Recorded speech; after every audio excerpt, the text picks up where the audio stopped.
Hello everyone, welcome to our channel EduCS Physics. To subscribe our channel, press the subscribe button and bell icon to get fast notifications and also like and share our videos. Thank you so much. Hello everybody, welcome to our channel EduCS Physics. आज हम इस video में मापन की आवश्यकताओं के बारे में बात करेंगे और इसके साथ साथ भौतिक राशियाँ, मात्रक, मानक मात्रक और जो मात्रक की पद्धतियाँ हैं, मात्रक की अंतर्राष्ट्रीय पद्धतियाँ हैं, इन सब के बारे में डिस्कस करने वाले हैं। इससे पहले एक वीडियो में हमने जो भौतिक विज्ञान है उसकी सामान्य जानकारी पढ़ी थी। भौतिक शब्द की उत्पत्ति कहाँ से हुई है और ये किस शब्द से बना है, भौतिकी का कार्य क्षेत्र और विस्तार कितना है, इन सब के बारे में डिस्कस किया था। आप वो पिछले वाला वीडियो यहाँ पर ऊपर कॉर्नर में आपको आई वाला बटन दिख रहा है, वहाँ से जा कर के देख सकते हैं। और दूसरी बात, अगर आप इस चैनल पर नए हैं या आप पहली बार ये वीडियो देख रहे हैं या अभी तक आपने हमारे चैनल को सब्सक्राइब नहीं किया है तो चैनल को भी ज़रूर सब्सक्राइब कर दें, ताकि जो भी नई वीडियोज़ आए आपके हम अपलोड करें वो सबसे पहले आप लोगों के पास पहुंच जाए।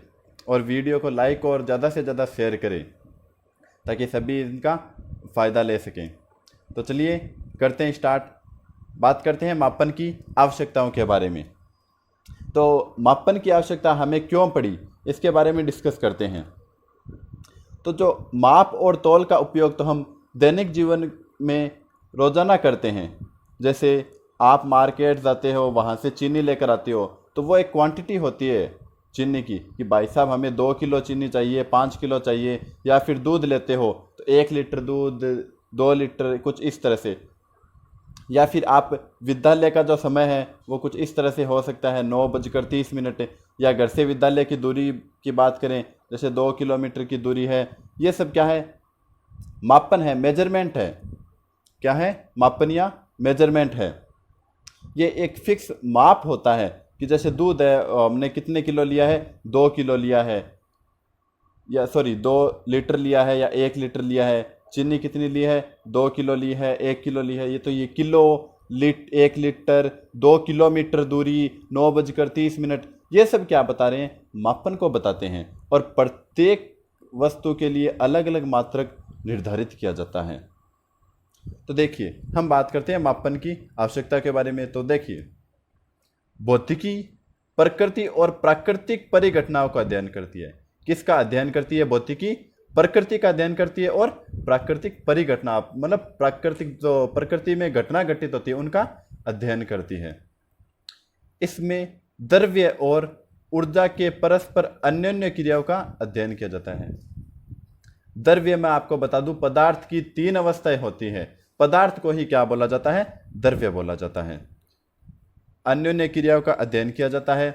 विभिन्न परिघटनाओं में प्रभावी राशियों के बीच संबंध सूत्र और समीकरणों के रूप में दिए जाते हैं और उनका प्रयोग द्वारा सत्यापन किया जाता है।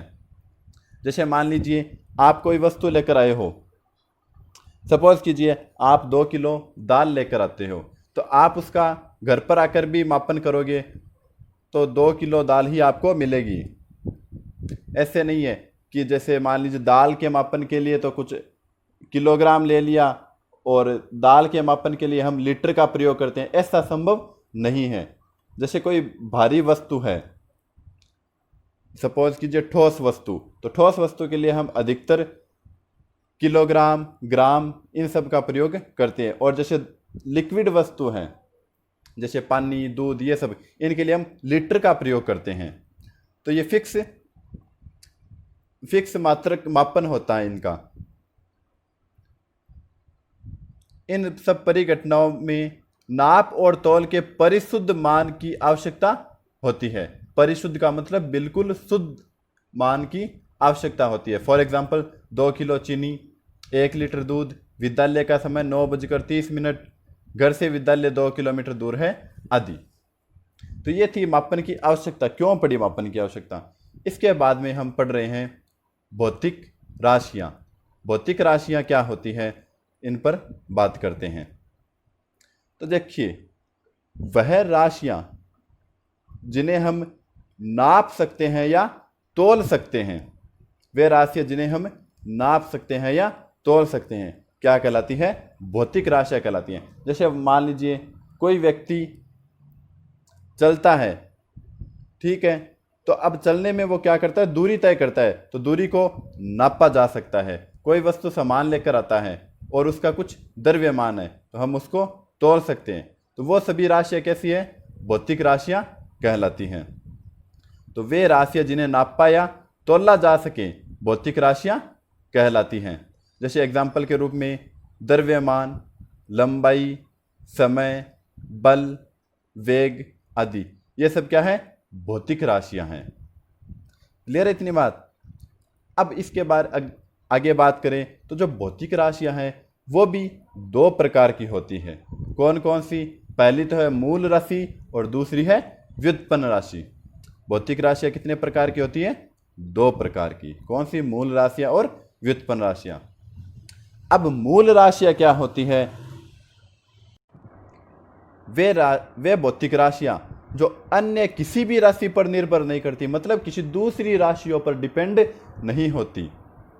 वे भौतिक राशियां जो अन्य किसी भी राशि पर निर्भर नहीं करती है, क्या कहलाती है? मूल राशियां कहलाती है। मतलब ये अन्य किसी भी राशि पर निर्भर नहीं करती। जैसे मान लीजिए यांत्रिकी में जो द्रव्यमान है, अब द्रव्यमान किसी भी वस्तु पर निर्भर नहीं करता। लंबाई है, लंबाई भी कोई दूसरी भौतिक राशि पर निर्भर नहीं करती। समय है, समय भी एक दूसरी भौतिक राशि पर निर्भर नहीं करता। तो इन सबको हमने मूल राशियां माना है। यांत्रिकी में इन सबको क्या माना गया है? मूल राशियां माना गया है। इसके बाद में हम बात करें व्युत्पन्न राशियों की, तो व्युत्पन्न राशियां वे भौतिक राशियां होती हैं जो दूसरी राशियों पर निर्भर करती है।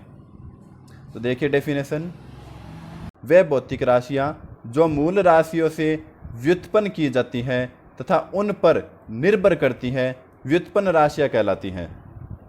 फॉर एग्जाम्पल संवेग, संवेग है ये मूल राशियों पर निर्भर करता है। बल है, ये भी मूल राशियों पर निर्भर करता है। कार्य है, ये भी मूल राशियों पर निर्भर करता है। तो ये सब क्या हो जाती हैं? व्युत्पन्न राशियां कहलाती हैं। मतलब जो मूल राशियों पर निर्भर करती है वो सब क्या कहलाती है? व्युत्पन्न राशि कहलाती हैं। फॉर एग्जाम्पल जैसे हमने अभी बल की बात की थी, बल है वो द्रव्यमान, दूरी और समय, इन तीनों पर निर्भर करता है। हम इन मूल राशि और व्युत्पन्न राशियां हैं, इन पर अभी इसी वीडियो में आगे डिस्कस करने वाले हैं। कौन कौन सी मूल राशियां होती है, कौन कौन सी व्युत्पन्न राशियां होती हैं। अब बात करें हम मात्रक के बारे में। देखिए मात्रक, जिसको इंग्लिश में बोला जाता है यूनिट, मात्रक क्या चीज़ होती है? भौतिक राशि के मापन के लिए नियत किए गए मान को हम क्या कहते हैं? मात्रक। जैसे मान लीजिए लंबाई है, लंबाई के लिए हम मीटर, किलोमीटर, सेंटीमीटर, इन सब का प्रयोग करते हैं। तो ये लंबाई के लिए फिक्स मात्रक है। हम इन मात्रकों का प्रयोग किसी भी वस्तु के भार के मापन के लिए नहीं कर सकते। जैसे ऐसे नहीं हो सकता कि किसी वस्तु का भार मापना है तो हम किलोमीटर में माप सकते हैं या मीटर में माप सकते हैं, ऐसा संभव नहीं है। ये जो मापन है ये नियत किए गए हैं। इसके अलावा जैसे मान लीजिए कोई लिक्विड वस्तु है हमारे पास, तो हम उसको किलोग्राम में नहीं माप सकते, उसको लीटर में ही मापा जाता है। और समय है, तो समय को जैसे मान लीजिए समय 9:30 का भी हमने पहले उदाहरण लिया था, तो हम उसको ऐसे नहीं कि 9 किलोग्राम और 30 ग्राम का समय हुआ, ऐसे नहीं बोल सकते। इनके लिए फिक्स मापन किया गया है, तो उन मापनों को ही क्या बोला जाता है? हम मात्रक बोलते हैं। इसके बाद में बात करें मानक मात्रक की। मानक मात्रक क्या होते हैं? स्टैंडर्ड यूनिट बोलते हैं जिसको। तो किसी भी भौतिक राशि के लिए निश्चित का मतलब फिक्स है वो मान, और वास्तविक मतलब रियल होने चाहिए, मूर्त रूप हो, मतलब उनका कुछ रूप होना चाहिए। मूर्त रूप को उस राशि का मात्रक कहते हैं। तो इसमें 3 कंडीशन बनती है। वो मात्रक कैसे होने चाहिए? निश्चित होने चाहिए, ऐसे नहीं कि हर बार बदलते रहे वो मात्रक। और वो वास्तविक होने चाहिए, मतलब रियल, और मूर्त होने चाहिए। ये 3 कंडीशन है। तो उन्हें हम क्या बोलते हैं? मानक मात्रक या स्टैंडर्ड मात्रक कहते हैं। भौतिक राशि का मात्रक उसके संख्यात्मक मान के व्युत्क्रमानुपाती। किसके व्युत्क्रमानुपाती? संख्यात्मक मान है, मतलब जो अंकीय मान है, नंबर के मान है, उसके व्युत्क्रमानुपाती होता है। अर्थात u इज व्युत्क्रमानुपाती 1/n। यहां पर u क्या है? भौतिक राशि का मात्रक, और n क्या है? संख्यात्मक मान है। जहां u व n क्रमशः किसी भौतिक राशि का मात्रक व संख्यात्मक मान है। यह बात थोड़ी सी याद रखना कि u और n ये एक दूसरे से संबंधित होते हैं। u है वो n के व्युत्क्रमानुपाती होता है। अब देखिए u और n में कुछ संबंध भी होता है। वो संबंध क्या है? मात्रक व संख्यात्मक मान में निम्न संबंध होता है, n1 u1 = n2 u2। ये इनमें संबंध होता है। क्लियर है इतनी बात? याद रखना कि जो मानक मात्रक है वो निश्चित, वास्तविक और मूर्त रूप होते हैं उनके, और जो संख्यात्मक मान है उसके व्युत्क्रमानुपाती होते हैं मात्रक। क्लियर है? अब हम आगे बात करें मात्रकों की पद्धतियां। Systems of units. मात्रकों की कितनी पद्धतियां हैं, इन पर बात करें तो मात्रकों की 3 पद्धतियां हैं। कौन कौन सी? देखिए, पहली तो है सेंटीमीटर, ग्राम, सेकंड, जिसको हम शॉर्ट में बोलते हैं CGS पद्धति। क्या बोलते हैं? सेंटीमीटर, ग्राम और सेकंड पद्धति। अब देखिए ये CGS पद्धति क्या है? इसमें जो द्रव्यमान है उसको हम किस में मापते हैं? ग्राम में। और जो लंबाई है उसको सेंटीमीटर में, और जो समय है उसको सेकंड में मापा जाता है। इसमें द्रव्यमान को ग्राम में, लंबाई को सेंटीमीटर में व समय को सेकंड में नापा जाता है। इसके बाद में देखिए अगली पद्धति कौन सी है? MKS, metre kilogram second. Metre kilogram second पद्धति। इसमें क्या होता है? इसमें द्रव्यमान को किलोग्राम में, लंबाई को मीटर में व समय को सेकंड में मापा जाता है। उसके बाद है फुट पाउंड सेकंड, FPS पद्धति। इसमें द्रव्यमान को तो किस में मापते हैं? पाउंड में। लंबाई को किस में मापते हैं? फुट में। और समय को किस में मापा जाता है? सेकंड में मापा जाता है। तो एक बात याद रखना कि दो तीनों पद्धतियां हैं, इनमें समय को हमेशा सेकंड में मापा जाएगा। ये बात याद रखना, समय हमेशा सेकंड में मापा जाता है। बाकी जो द्रव्यमान और जो लंबाई है ये बदलती जाती है तीनों में। लेकिन जो भौतिक विज्ञान में मापन की जो पद्धति काम में ली जाती है वो कौन सी पद्धति काम में ली जाती है? MKS पद्धति, मीटर किलोग्राम सेकंड पद्धति काम में ली जाती है। बाकी जो CGS और FPS पद्धति है उनको काम में नहीं लिया जाता। अगर मान लीजिए भौतिकी में CGS पद्धति या FPS पद्धति दे रखी हो तो हम उसको MKS पद्धति में बदल देते हैं। क्लियर है मेरी बात? समझ में आ रहा है आपको? अब देखिए आगे मात्रकों की जो अंतर्राष्ट्रीय पद्धति है उसके बारे में डिस्कस करते हैं। System international system of units. यह पद्धति MKS पद्धति का ही एक संशोधित तथा परिवर्तित रूप है। मतलब बोल सकते हैं कि जो MKS पद्धति है इसी को ही संशोधित किया है और इसमें थोड़ा बदलाव किया गया है। और सन 1960 में अंतर्राष्ट्रीय माप तथा बाट की सामान्य सभा ने मात्रकों की इस अंतर्राष्ट्रीय पद्धति का नामकरण SI, जिसको बोला जाता है सिस्टम इंटरनेशनल, किया तथा इसमें भौतिक राशि को मूल, व्युत्पन्न तथा पूरक मात्रकों के रूप में वर्गीकृत किया गया है। जो भौतिक राशि है उसको 3 भागों में वर्गीकृत, 3 भागों में बांटा गया है। कौन कौन सी? मूल राशि, व्युत्पन्न राशि और पूरक राशि, या मूल मात्रक, व्युत्पन्न मात्रक और पूरक मात्रक। जो आपको इस डायग्राम में जो फोटो है इसमें दिख रहे हैं, ये आप पढ़ो। अब इसके बारे में एक एक करके इनकी परिभाषाएं पढ़ते हैं। तो देखिए, पहली है मूल मात्रक और इसकी अंतर्राष्ट्रीय परिभाषाएं। मूल मात्रक कौन कौन से अभी आपने देखे थे, अब इनकी अंतर्राष्ट्रीय परिभाषाओं के बारे में बात करते हैं।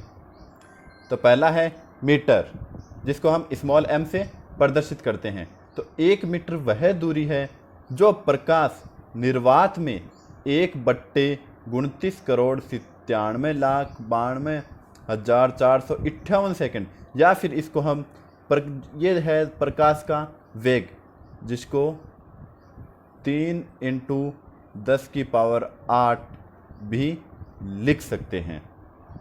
ठीक है, तो 1/3 × 10⁸ सेकंड में तय करती है। इसे हम क्या बोलते हैं, 1 मीटर की डेफिनेशन है ये। 1 मीटर वह दूरी है जो प्रकाश किसमें, निर्वात में, जहाँ पर कुछ भी नहीं होता, जैसे वायु है, ठीक उसी प्रकार से निर्वात होती है। वायु में गैस से धूल के कण पाए जाते हैं, लेकिन निर्वात में वो भी नहीं पाए जाते हैं। निर्वात में 1/3 × 10⁸ या 29,97,92,458 सेकंड में तय करता है। तो ये तो है 1 मीटर की डेफिनेशन। दूसरी है किलोग्राम, जिसको हम केजी से प्रदर्शित करते हैं। 1 किलोग्राम अंतर्राष्ट्रीय भार तथा माप संस्था, कौन सी, अंतर्राष्ट्रीय भार तथा माप संस्थान पेरिस में रखे प्लेटिनम इरिडियम के एक विशेष बेलन के द्रव्यमान के बराबर है। कहने का मतलब ये है कि जो प्लेटिनम इरिडियम तत्व है उसकी आकृति कैसी है, बेलनाकार है, उसके द्रव्यमान के बराबर है। किसको क्या है बराबर, 1 किलोग्राम जो प्लेटिनम इरिडियम है उसका द्रव्यमान कितना है, 1 किलोग्राम, और उसकी आकृति कैसी है, बेलन के बराबर। तो जो प्लेटिनम इरिडियम का भार है, उसको जो बेलनाकार आकृति है उसकी, उसी को हमने कितना माना, 1 किलोग्राम माना है। अगली डेफिनेशन है सेकंड की, जिसको हम स्मॉल s से प्रदर्शित करते हैं।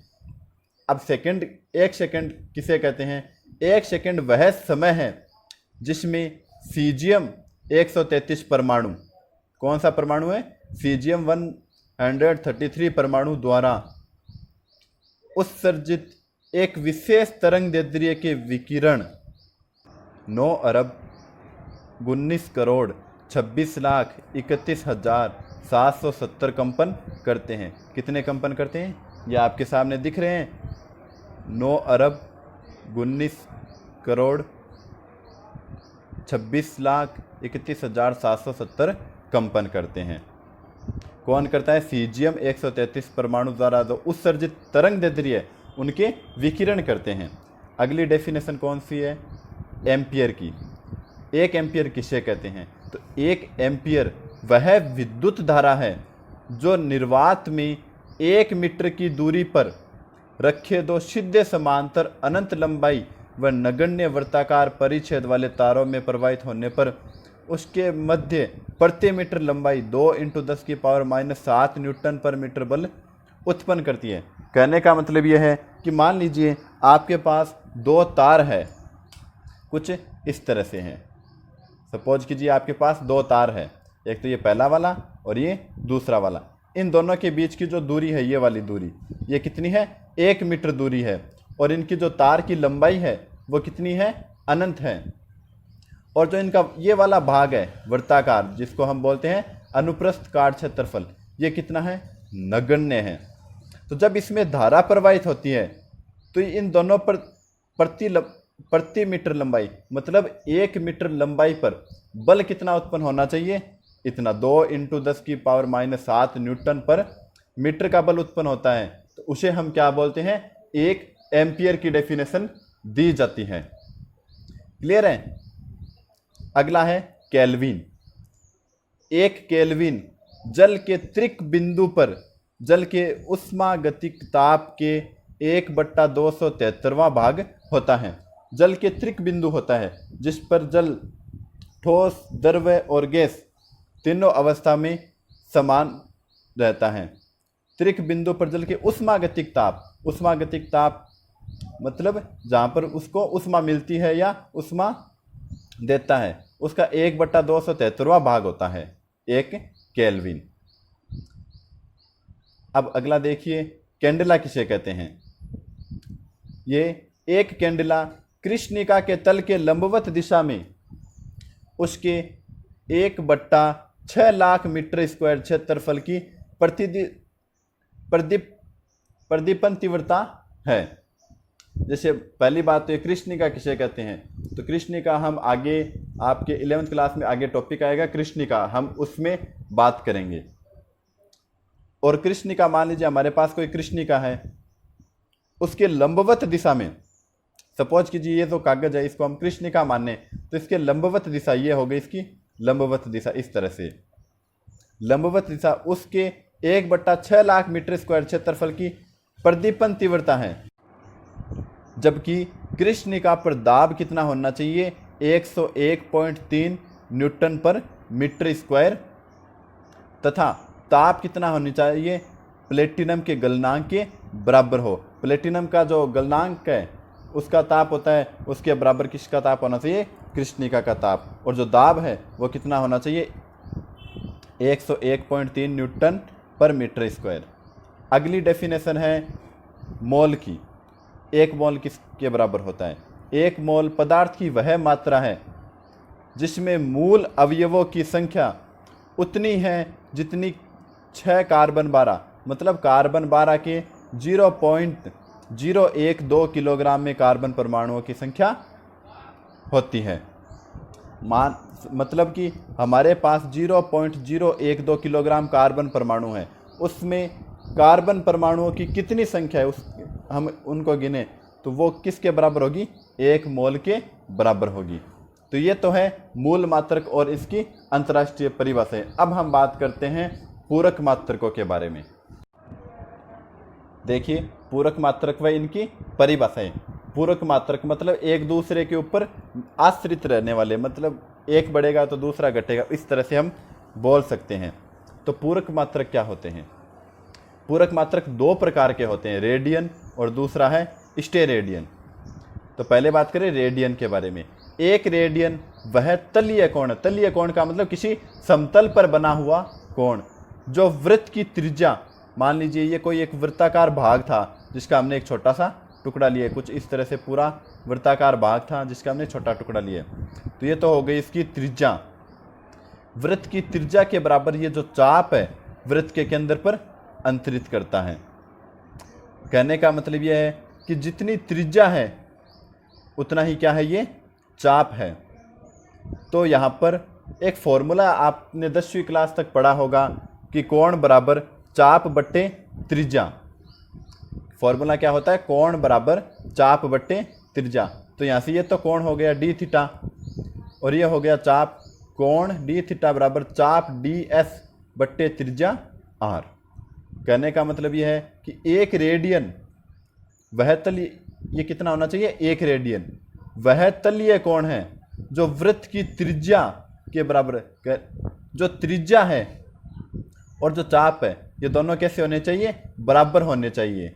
तो वो जो कोण है वो क्या कहलाएगा, एक रेडियन कोण कहलाएगा। मतलब आर का मान भी 1 होना चाहिए और डी एस का मान भी, जो चाप है उसका मान भी कितना होना चाहिए, 1 होना चाहिए।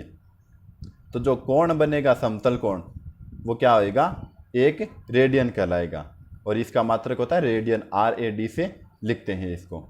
अगला देखिए स्टेरेडियन। स्टेरेडियन क्या होता है, एक स्टेरेडियन वह घन या ठोस कोण है जो गोले के पृष्ठ का भाग एवं गोले के पृष्ठ का भाग एक भाग जिसका क्षेत्रफल गोले की त्रिज्या के वर्ग के बराबर है, गोले के केंद्र पर आंतरित होता है। मतलब देखिए आपको एक एग्जाम्पल के द्वारा समझाता हूँ। सपोज कीजिए आपने जोकर की टोपी देखी होगी जिसको हम बोलते हैं शंकु। शंकु की आकृति को समझते हैं हम, ये हमारे पास एक शंकुनुमा आकृति है। तो इसके अंदर जो गोल ठोस कोण बनता है उसे ही हम क्या बोलते हैं, घन कोण या ठोस कोण। या फिर आपने जो आइसक्रीम, कोण वाली आइसक्रीम खाई है, जोकर की टोपी या फिर शंकु की बात करें तो तीनों एक के ही उदाहरण है। तो यहाँ पर जो अंदर जो गोल कोण या ठोस कोण बनता है इसे हम बोलते हैं घन कोण। और ये जो क्षेत्रफल होगा पूरा, इसको हम डी ए से प्रदर्शित करते हैं और ये हो जाएगी इसकी त्रिज्या। कुछ इस तरह से पूरा फैला हुआ होता है गोल आकृति में। ये तो हो गई इसकी त्रिज्या, ये हो गया इसका घन कोण या ठोस कोण, और ये हो गया इसका एक क्षेत्रफल। तो उसकी जैसी आकृति की हमने बात की है सब। और तत्व वैसे पूरा एक गोला है। जैसे मान लीजिए गेंद है, गेंद का हमने एक छोटा सा भाग लिया काट करके। एक स्टेरेडियन वह घन कोण होता है जो गोले के पृष्ठ का भाग, यहाँ पर होगा एक भाग, गोले के पृष्ठ का एक भाग जिसका क्षेत्रफल गोले की त्रिज्या के बराबर है, गोले के केंद्र पर अंतरित करता है। तो इसका फॉर्मूला क्या बनेगा? ठोस या घन कोण D ohm is equals to D A बट्टा R square S R. S R क्या इसका स्टेरेडियन मात्रक है। तो आप सबका बहुत बहुत धन्यवाद वीडियो को पूरा देखने के लिए। वीडियो को लाइक शेयर और ज़रूर करें, और अभी तक चैनल सब्सक्राइब नहीं किया है तो चैनल को भी सब्सक्राइब कर दें। धन्यवाद।